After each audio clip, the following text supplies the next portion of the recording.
Қайырлы күн, құрметті көрермендер. Біз бүгін оқушылар мен ата-аналармен бірлесе отырып зерттеу жұмыстарын жүргізбекшіміз. Зерттеу жұмысының тақырыбы көрінбейтін сияның құпиясы. Болса біз бастаймыз.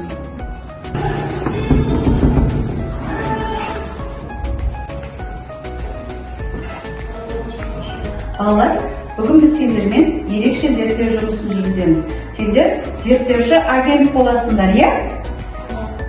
Сендермен бірігіп құпия жазу жазамыз. Ол жазуды сендерден басқа ешкім көрмейді.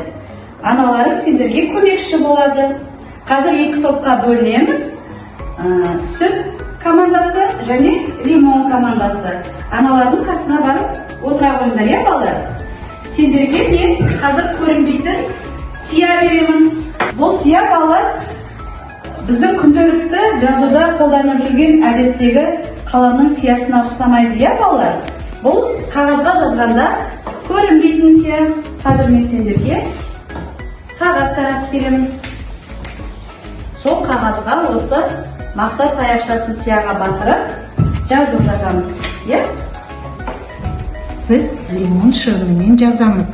Бұл біздің жасырын сиямыз. Амир, сен қандай сөз жазасың? Жаза ғой. Анашым, қараңызшы. Қағаздағы жазу көрінбейді. Өте жақсы балам. Енді қағазды құрғатып қоямыз. Қарасаң шынында да ештеңе көрінбейді екен. Біз сүтпен жазу жазамыз, бірақ ол да көрінбейді. Негізінде қызық нәтижесі бар. Анашым, қараңызшы, мен ана деген сөз жаздым. Жақсы балам. Агенттер, біздің зерттеу жұмысымыз ойдағыдай өтіп жатыр, иә? Енді біз жаңағы жазылған жазуымыз көрінбейтін сиямыз кепкенше, мен сендерге тағы да бір көрінбейтін сияның құпиясын ашқым келеді, иә балалар? Қазір мен сендерге Майшамның көмегімен жазу жазамын.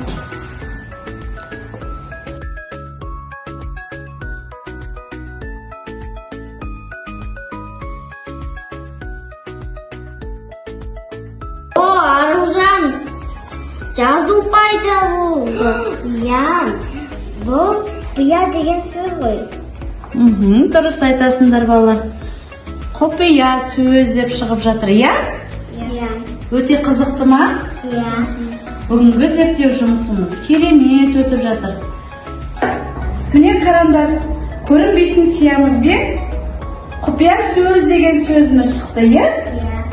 Енді орнымызға жайғасайық, орнымызға отырайық та жаңағы көрінбейтін сиямен жазылған зерттеу жұмысымызды жалғастырайық. Мен қазір екі командаға Майшам беремін. Қараңдаршы балалар, Майшам өте әдемі жанып тұр, иә?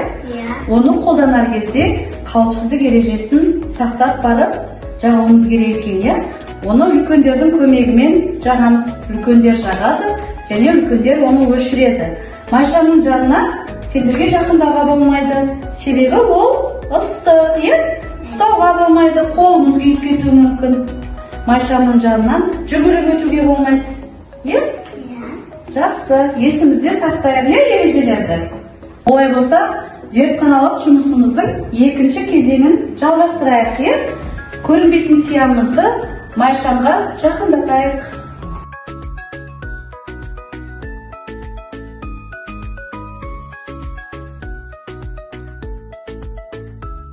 Балалар, Майшам қағазға жылу беріп жатыр, иә?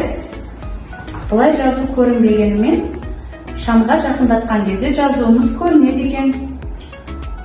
Лимон мен сүттің құрамында қант пен белоктар бар. Оның астынан жайлап қыздырған кезде қызарып көріне бастайды екен, иә балалар? Аружан, біздің жазуымызда қандай сөз пайда болды? Ана деген. Жарайсың. Ана деген сөзімізді Майшамға қыздырған кезде бұл қоңыр түске айналды. Осы тәжірибе жұмысындағы екі затта табиғи көрінбейтін сия болған екен. Біз құпия хабарламаны Майшамның көмегімен аштық.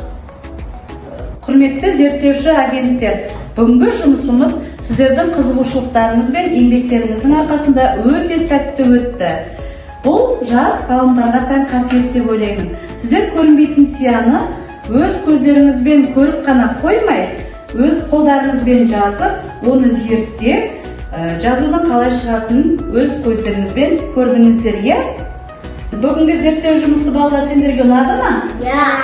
Келесі жолы тағы да бірнеше құпиялардың сырын ашатын боламыз, иә, бірігіп балалар?